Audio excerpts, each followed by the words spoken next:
दोस्तों आज हम बात करेंगे तारीख के एक अनोखे और पुरस्कार वाक़े की जिसने कई दहाइयों से मुहक्किकीन, मुसन्निफ़ीन और साज़िशी थ्योरी के माहिरीन को उलझा रखा है।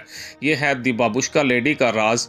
वो खातून जो 22 नवंबर 1963 को सदर जॉन एफ कैनेडी के कत्ल के मौका पर डिले प्लाजा डैलस में मौजूद थी, मगर आज तक इसकी शनाख्त एक मुअम्मा बनी हुई है। दोस्तों इस खातून की मौजूदगी का इंकशाफ कई फुटेजेस और तस्वीरों में हुआ जहां वो दूसरे तमाशाइयों के मुकाबले में गैर मामूली तौर पर पुरसुकून दिखाई दे रही थी, जबकि सब लोग गोलियों की आवाज़ सुनकर दुबक गए या भागने लगे, जबकि बाबुश्का लेडी अपनी जगह पर खड़ी रही और मुसलसल कैमरे से वाक़े को रिकॉर्ड करती रही। यही वजह है कि माहिरीन का ख्याल है कि इनके पास शायद कत्ल के लम्हे की सबसे वाज़े वीडियो मौजूद हो जो कभी सामने नहीं आई। दोस्तों हुक्काम ने वाक़े के बाद तमाम ऐनी शाहिदीन से रब्ता किया, मगर ये खातून कभी सामने नहीं आई, ना ही हुक्काम इनकी शनाख्त करने में कामयाब हो सके। ये बात सोचने पर मजबूर करती है कि क्या इन्होंने जानबूझकर अपनी शनाख्त छुपाई? क्या इनके पास कोई ऐसा राज था जो इन्हें खामोश रहने पर मजबूर करता था?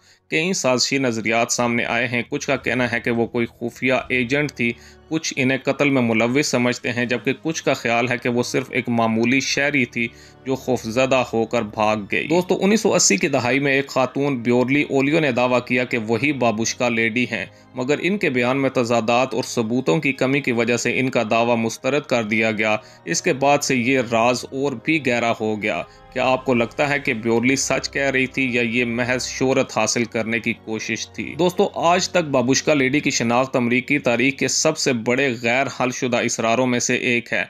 क्या वो वाकई किसी साजिश का हिस्सा थी या सिर्फ एक मौके पर मौजूद शहरी? सच क्या है शायद हम कभी ना जान पाएं, मगर ये पुरसरारियत ही इस कहानी को इतना दिलचस्प बनाती है। दोस्तों आपका क्या ख्याल है कि बाबुश्का लेडी कौन थी? अगर आपको लगता है कि आपके पास कोई क्लूज हैं तो कमेंट्स में ज़रूर बताएं।